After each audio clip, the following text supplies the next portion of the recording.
aba pong babasan ke ing ebanghelyo, bahay ko po may prepare ne po. At din ko pong aga na ka, metong ka rin kanakong karnasan ne po king Africa, king mission, na nungnuka rin, at na pong bayo ko ka rin, kailangan ko pong bisitahan. Then kaya kaming outstations niya po, 32 Lareta. So yung gawa ko po siya magbisita ko niya po, karin ko po mag-stay overnight. And at the same time, ita pong bengi niya po, karin kaya po miyakita ka ding tao, karin kaya po magmisa, o kaya ning abak, buritang abak, kaya batang po nito ipagkwentuhan at mangutang la po rin tao.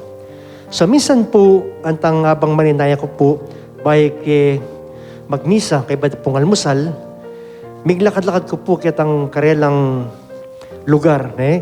At ko po nga pansinan may itong abala mo kubong malati, lawya ko po, yung pitoknangan uling maragulya pasbul, bala mo po kapilyaya.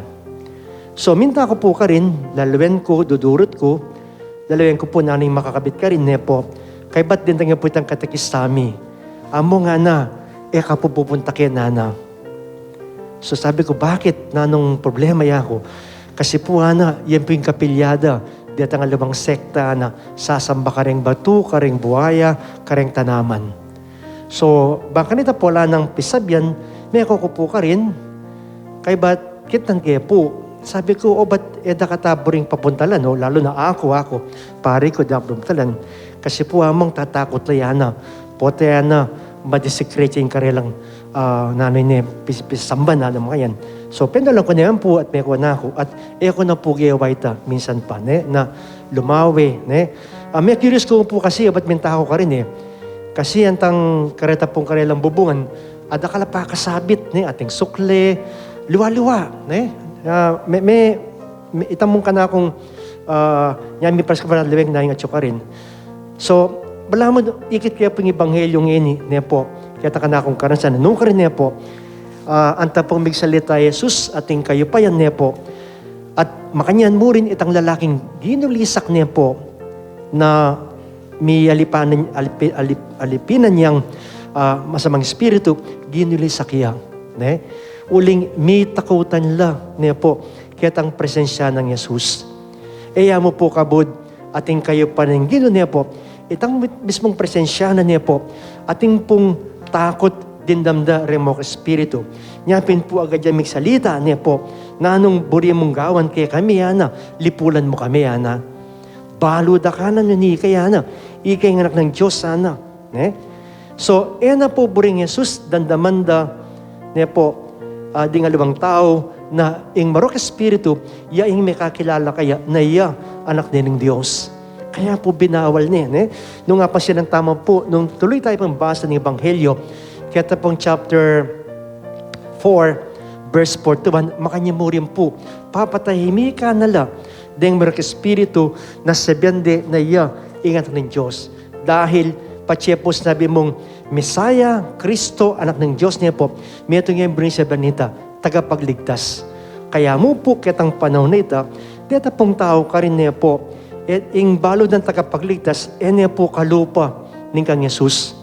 Para karela, in tagapagligtas na niya po, dapat nung kailangan atyo ka rin kagad. Atyo ka rin kagad. O ito pa yung paninayin. So, na po bring makilalang Jesus na makanita. Uling, po, makanita yung kayang mission at tagapagligtas. Kaya binawal nila po, dening marok espiritu, uling kilala at sabyanda, na yung anak ng Diyos o yung tagapagligtas.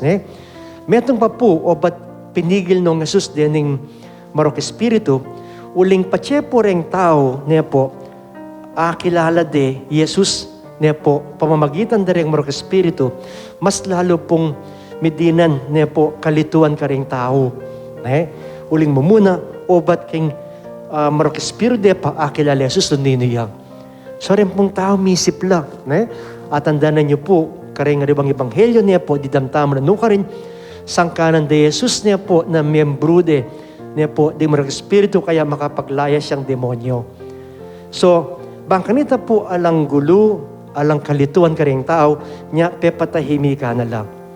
Kayang kumpukirin niya po, baluda remok espiritu niya po, itapamong presensya ng Jesus niya po, mangalgal na lang. Uling, ing Ginong Jesus niya po, ede po asambut, dening marok espiritu. Nung baga mo papakit na, ning Ginoo niya po, dapat ede makanitang akilala Jesus, nung akilala de, paudanin turuna, o pamagkilala na, karing tao, dapat manibatan niya po, karing marok espiritu. Kaya mismo nanuka rin niya po, tuturo na rin tao nung ninuiya. Siguro kaya katamo naman niya po, mas buri tayo sigurong akilala yung itong tao, kayang 7 din ng aliwa, kayang akayabi taya, akit taya, akasalamuha taya. Madalas kanitami akilala yung tunay tao. Mo po kitang sabihan, siguro kitang sabihan na tungkol kayo niya po, at hindi ta katuto, pero kadalasan niya po, potang experience mo mismo yung tao, kanitami tunay akilala yung tao. Palagi ko po, makanita yung buri ng Jesus kaya katamo Itang akilala tayang tamo tatakot. Niya po, kalupad mo po rin marok espiritu. Doon akilala tayo, uling ikit tayo. Itang kayang gawa, itang kayang sinabi, at itang kayang daraptan niya po kaya katamo. Itang pamatula na katamo, niya po, didira na katamong grasya, at susopa na katamo, kayang kasakitan, adala ng tamo, kayang biye. Itang bala mo po ang akilala ni Jesus niya po, itang masaya ka, po takot Dahil marok espiritu, at sukarela, itang takot, takot. Nung takot, nang akilala mo itong tao, po tunay pang kilala ita, Dahil nung akilala mo yung tao, dapat katatakot nun masaya ka, akilala mo. Uling, ang yang makanano po, atin yung pepakit kaya kang masanting yung tao. Kalupan ng Jesus, yung pepakit na po lugod, kaya katamo. So kailangan masaya tayong kilalanan, masaya tayong tanggapan. Po. Kalupan naman po ng sabyanan ng mga ng pamamasa, nanukar po, itamo ka itamo ka king dalumdum, o king kalunduman, itamo, may niba ng tamo king sala. Kaya makasadya tamo, na namang oras datang king biyatamo, dapat makasadya tamo at etamo tatakot. Bakit? Uling kaya biyataya, ing Diyos niya po. Kaya siguro, ing paganakanak katamo mo rin itang pamatulan tala, ding bawat metong at metong.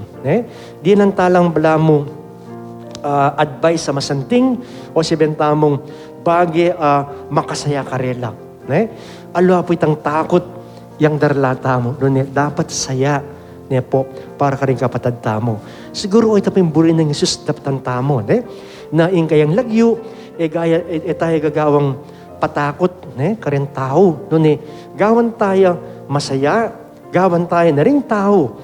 Niya po, alaguran de Jesus, uling akilala tayo, ay experience tayo kayang biyatamo, at balo tamo, o niyo po yung burina para kaya katamo, itang maging mayap tangan, bilang Kristiyano, at bakit, balo tamo, na inginu, niya po, binwis na yung biyena, para kaya katamo, bang kanita itamo niya po, may patawaran tamo, at bumiyata mo, kaya tiking yatong masalese.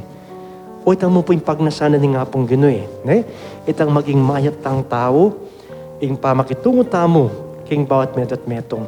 Siguro, dapat o ka rin tayo umpisan po, ing kikatamong pamakipagkalguran niya po, darla tayo ing Ginoo niya po, at papakilala tayo na ing Ginoo niya po, masayaya kaya katamo, uling burina daptan tamo, itang kautusan na babiyan na kaya katamo. At potang deti, agagawa tala niya po, makasigurado tamo.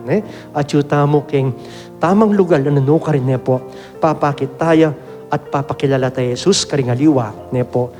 Et tayo po pakilala Jesus niya po at gamitan ing panakot. Nung niya pakilala tayo Jesus na masaya at po pata, etala pamatakutan ding tao potang papakilala tayo. At po buring Jesus itang makanitan. Dapat yung tao maging masayaya, kilala ni Jesus niya po, at maging masayaya kung makanano niya pong ibahagi kayang karanasan, Jesus karing taong akakasalamuana aldoldo. Siguro makanita mo ng point challenge na kikatamo ng Ginoo. Kilalanan tayo, ekin takot, doon ekin kayang lugod kikatamo. At sana itamurin niya po, ingi pa sa tamo, king bawat metong at metong.